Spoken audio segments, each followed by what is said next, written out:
وما أبرئ نفسي إن النفس لأمارة بالسوء إلا ما رحم ربي إن ربي غفور رحيم. وقال الملك ائتوني به أستخلصه لنفسي فلما كلمه قال إنك اليوم لدينا مكين أمين. قال اجعلني على خزائن الأرض إني حفيظ عليم. وكذلك مكنا ليوسف في الأرض يتبوأ منها حيث يشاء نصيب برحمتنا من نشاء ولا نضيع أجر المحسنين ولأجر الآخرة خير للذين آمنوا وكانوا يتقون. وجاء إخوة يوسف فدخلوا عليه فعرفهم وهم له منكرون. ولما جهزهم بجهازهم قال ائتوني بأخ لكم من أبيكم ألا ترون أني أوفي الكيل وأنا خير المنزلين فإن لم تأتوني به فلا كيل لكم عندي ولا تقربون. قالوا سنراود عنه أباه وإنا لفاعلون. وقال لفتيانه جعلوا بضاعتهم في رحالهم لعلهم يعرفونها إذا انقلبوا إلى أهلهم لعلهم يرجعون. فلما رجعوا إلى أبيهم قالوا يا أبانا منع منا الكيل فأرسل معنا أخانا نكتل وإنا له لحافظون. قال هل آمنكم عليه إلا كما أمنتكم على أخيه من قبل فالله خير حافظا وهو أرحم الراحمين. ولما فتحوا متاعهم وجدوا بضاعتهم ردت إليهم قالوا يا أبانا ما نبغي هذه بضاعتنا ردت إلينا ونمير أهلنا ونحفظ أخانا ونزداد كيل بعير ذلك كيل يسير. قال لن أرسله معكم حتى تؤتون موثقا من الله لتأتونني به إلا أن يحاط بكم فلما آتوه موثقهم قال الله على ما نقول وكيل. وقال يا بني لا تدخلوا من باب واحد وادخلوا من أبواب متفرقة وما أغني عنكم من الله من شيء إن الحكم إلا لله عليه توكلت وعليه فليتوكل المتوكلون. ولما دخلوا من حيث أمرهم أبوهم ما كان يغني عنهم من الله من شيء إلا حاجة في نفس يعقوب قضاها وإنه لذو علم لما علمناه ولكن أكثر الناس لا يعلمون. ولما دخلوا على يوسف آوى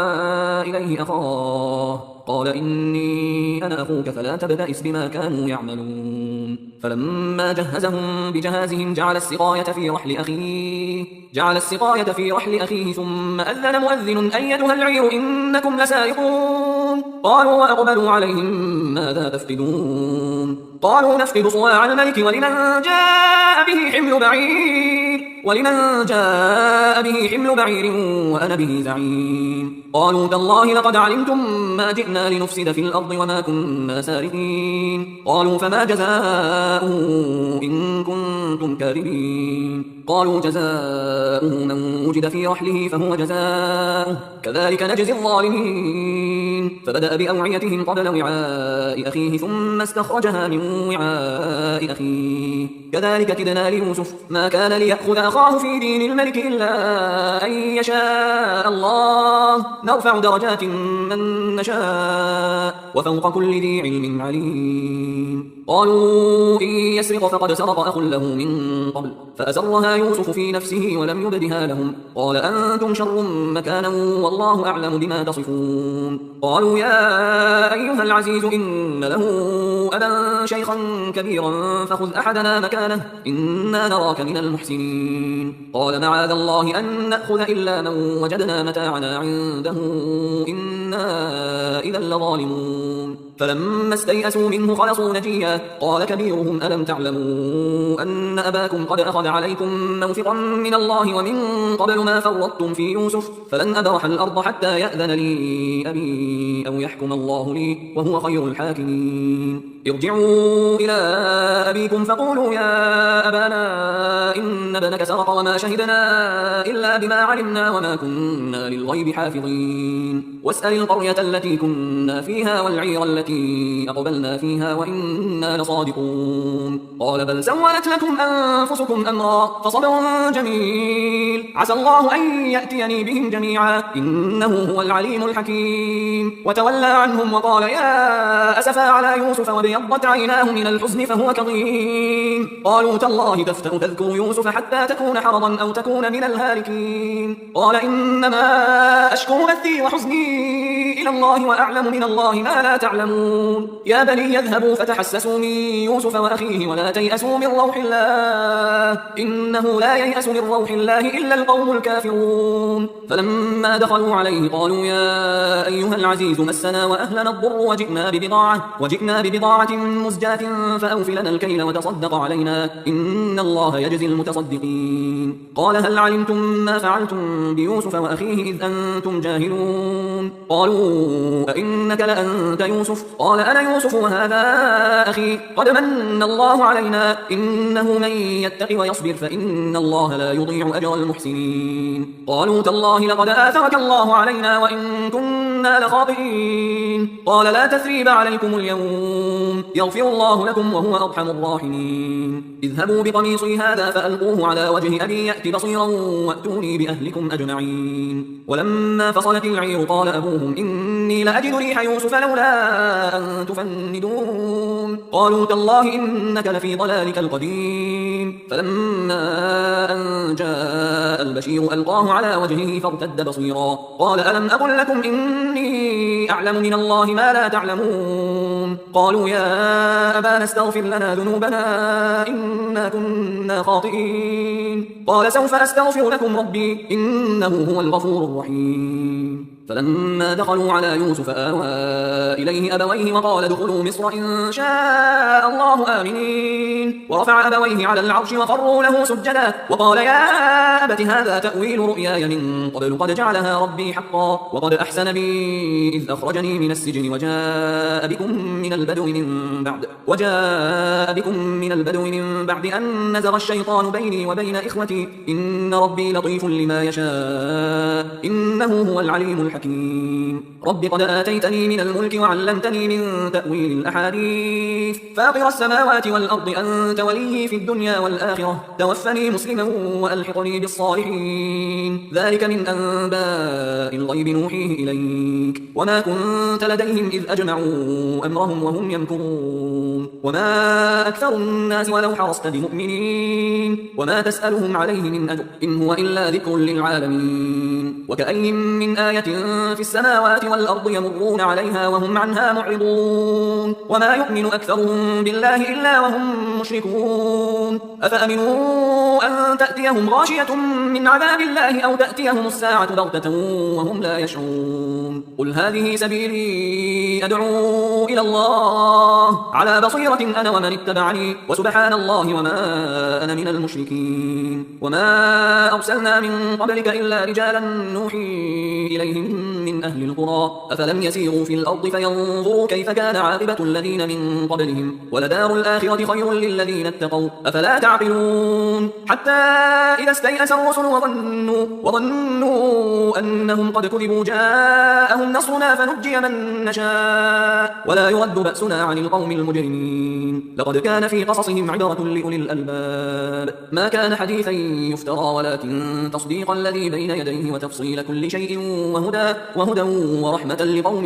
يؤمنون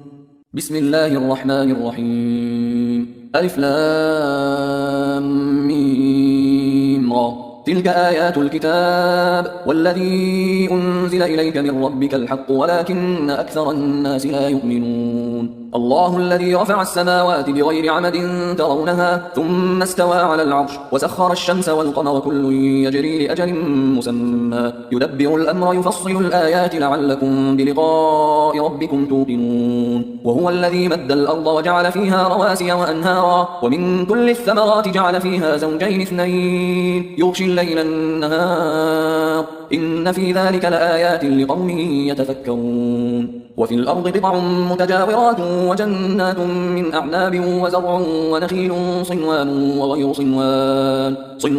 وغير صنوان يسقى بماء واحد ونفضل بعضها على بعض في الأكل إن في ذلك لآيات لقوم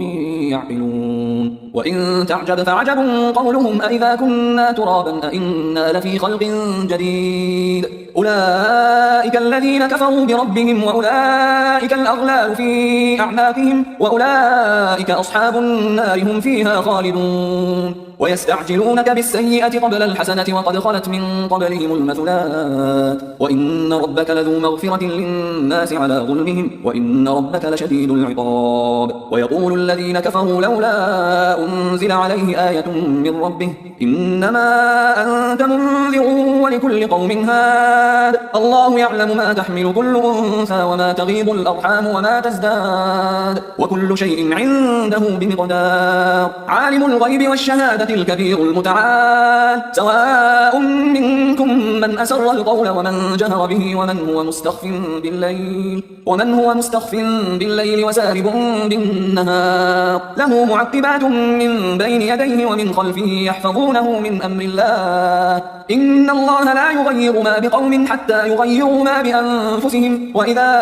أراد الله بقوم سوءا فلا مرد له وما لهم من دونه من وال هو الذي يريكم البرق خوفا وطمعا وينشئ السحاب الثقال ويسبح الرعد بحمده والملائكة من خيفته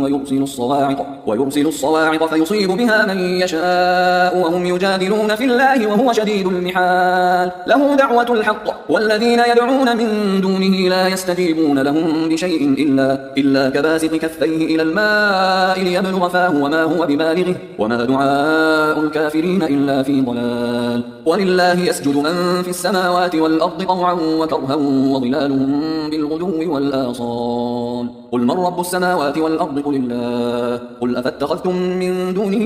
أولياء لا يملكون لأنفسهم نفعا ولا ضرا قل هل يستوي الأعمى والبصير أم هل تستوي الظلمات والنور أم جعلوا لله شركاء خلقوا كخلقه فتشابه الخلق عليهم قل الله خالق كل شيء وهو الواحد القهار أنزل من السماء ماء فسالت أودية بقدرها فاحتمل السيل زبدا رابيا ومما يوقدون عليه في النار ابتغاء حلية أو متاع زبد مثله كذلك يضرب الله الحق والباطل فأما الزبد فيذهب جفاء وأما ما ينفع الناس فيمكث في الأرض كذلك يضرب الله الأمثال للذين استجابوا لربهم الحسنى والذين لم يستجيبوا له لو أن لهم ما في الأرض جميعا ومثله معه لافتدوا به أولئك لهم سوء الحساب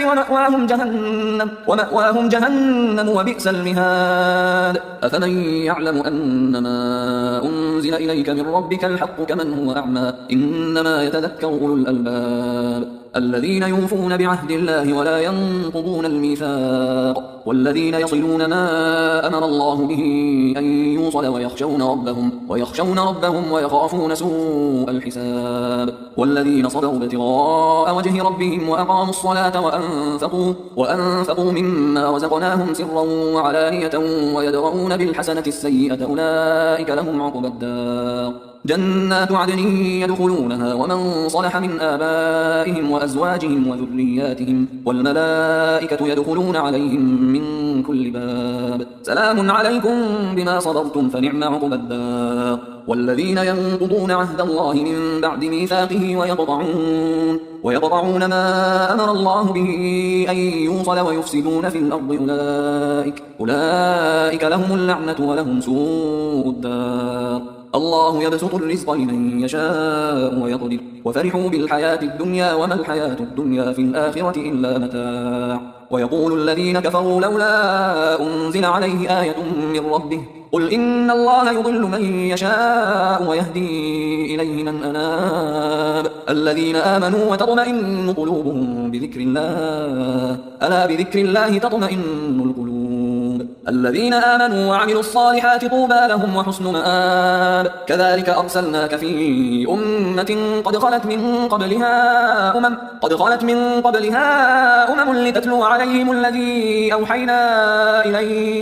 لتتلو عليهم الذي أوحينا إليك وهم يكفرون بالرحمن قل هو ربي لا إله إلا هو عليه توكلت وإليه متاب ولو أن قرآنا سيرت به الجبال أو قطعت به الأرض أو كلم به الموتى بل لله الأمر جميعا أفلم ييأس الذين آمنوا أن لو يشاء الله لهدى الناس جميعا ولا يزال الذين كفروا تصيبهم بما صنعوا قارعة أو تحل قريبا من دارهم حتى يأتي وعد الله إن الله لا يخلف الميعاد ولقد استهزئ برسل من قبلك فأمليت للذين كفروا ثم أخذتهم فكيف كان عقاب أفمن هو قائم على كل نفس بما كسبت وجعلوا لله شركاء قل سموهم أم تنبئونه بما لا يعلم في الأرض أم بظاهر من القول بل زين للذين كفروا مكرهم وصدوا عن السبيل ومن يضلل الله فما له من هاد لهم عذاب في الحياة الدنيا ولعذاب الآخرة أشق وما لهم من الله من واق مثل الجنة التي وعد المتقون تجري من تحتها الأنهار أكلها دائم وظلها تلك عقبى الذين اتقوا وعقبى الكافرين النار والذين آتيناهم الكتاب يفرحون بما أنزل إليك ومن الأحزاب من ينكر بعضه قل إنما أمرت أن أعبد الله ولا أشرك به إليه أدعو وإليه مآب وكذلك أنزلناه حكما عربيا ولئن اتبعت أهواءهم بعدما جاءك من العلم ما لك من الله من ولي ولا واق ولقد أرسلنا رسلا من قبلك وجعلنا لهم أزواجا وذرية وما كان لرسول أن يأتي بآية إلا بإذن الله لكل أجل كتاب يمحو الله ما يشاء ويثبت وعنده أم الكتاب وإما نرينك بعض الذي نعدهم أو نتوفينك فإنما عليك البلاغ وعلينا الحساب أولم يروا أنا نأتي الأرض ننقصها من أطرافها والله يحكم لا معقب لحكمه وهو سريع الحساب وقد مكر الذين من قبلهم فلله المكر جميعا يعلم ما تكسب كل نفس وسيعلم الكفار لمن عقب الدار ويقول الذين كفروا لست مرسلا قل كفى بالله شهيدا بيني وبينكم ومن عنده علم الكتاب أعوذ بالله من الشيطان الرجيم بسم الله الرحمن الرحيم ألف لام را كتاب أنزلناه إليك لتخرج الناس من الظلمات إلى النور بإذن ربهم إلى صراط العزيز الحميد الله الذي له ما في السماوات وما في الأرض وويل للكافرين من عذاب شديد الذين يستحبون الحياة الدنيا على الآخرة ويصدون عن سبيل الله ويبغونها عوجا أولئك في ضلال بعيد وما أرسلنا من رسول إلا بلسان قومه ليبين لهم فيضل الله من يشاء ويهدي من يشاء وهو العزيز الحكيم ولقد أرسلنا موسى بآياتنا أن أخرج قومك من الظلمات إلى النور وذكرهم بأيام الله إن في ذلك لآيات لكل صبار شكور وإذ قال موسى لقومه اذكروا نعمة الله عليكم إذ أنجاكم من آل فرعون يسومونكم سوء العذاب ويذبحون أبناءكم ويستحيون نساءكم وفي ذلكم بلاء من ربكم عظيم وإذ تأذن ربكم لئن شكرتم لأزيدنكم ولئن كفرتم إن عذابي لشديد وقال موسى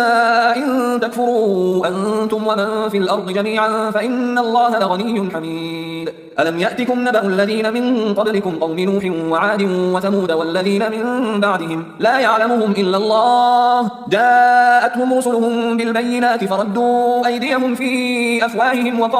وقالوا إنا كفرنا بما أرسلتم به وإنا لفي شك مما تدعوننا إليه مريب قالت رسلهم أفي الله شك فاطر السماوات والأرض يدعوكم ليغفر لكم من ذنوبكم ويؤخركم إلى أجل مسمى قالوا إن أنتم إلا بشر مثلنا تريدون أن تصدونا عما كان يعبد آباؤنا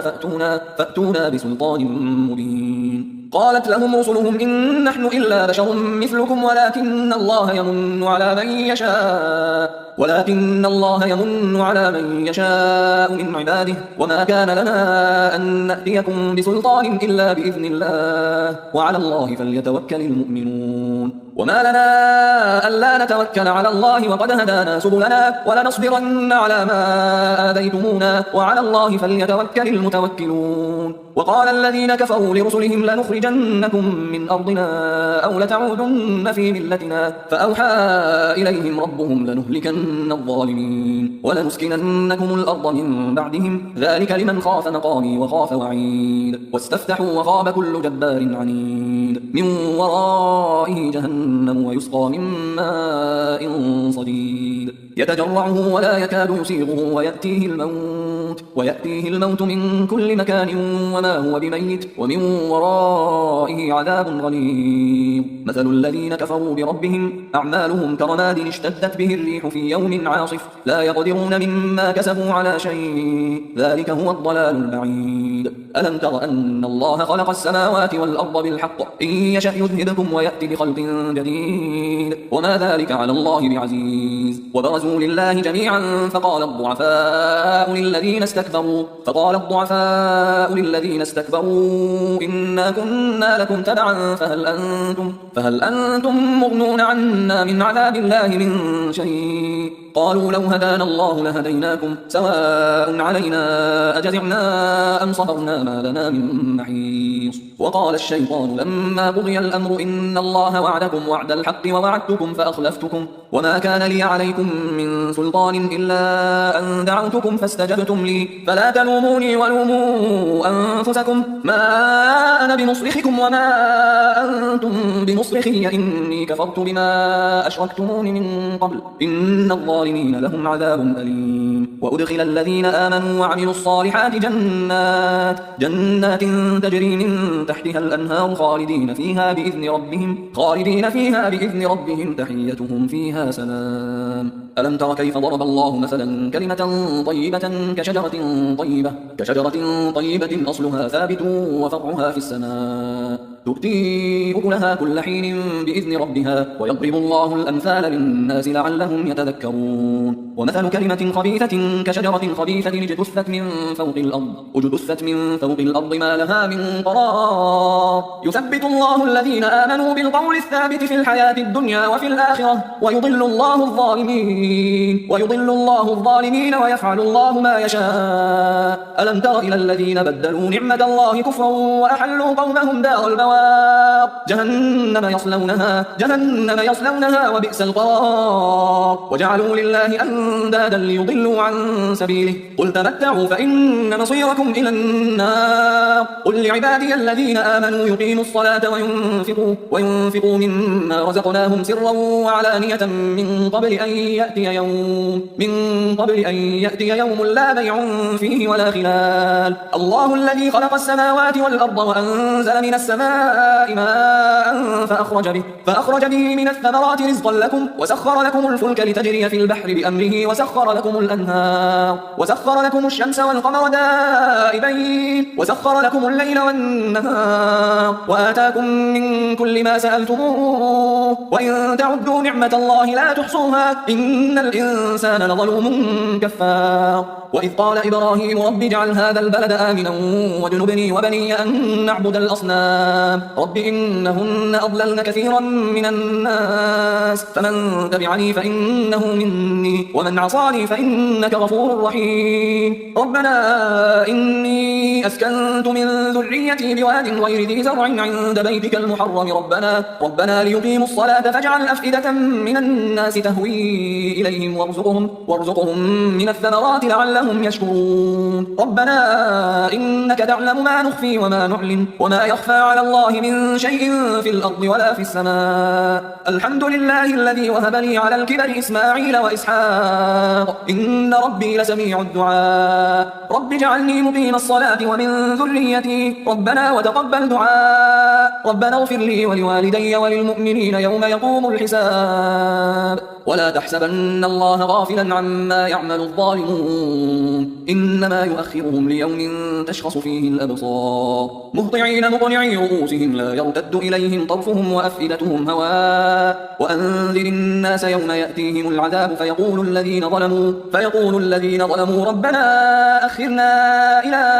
أجل قريب نجب دعوتك ونتبع الرسل أولم تكونوا أقسمتم من قبل ما لكم من زوال وسكنتم في مساكن الذين ظلموا أنفسهم وتبين لكم كيف فعلنا بهم وضربنا لكم الأمثال وقد مكروا مكرهم وعند الله مكرهم وإن كان مكرهم لتزول منه الجبال فلا تحسبن الله مخلف وعده رسله إن الله عزيز ذو انتقام. يوم تبدل الأرض غير الأرض والسماوات وبرزوا لله الواحد القهار وترى المجرمين يومئذ مقرنين في الأصفاد سرابيلهم من قطران وتغشى وجوههم النار ليجزي الله كل نفس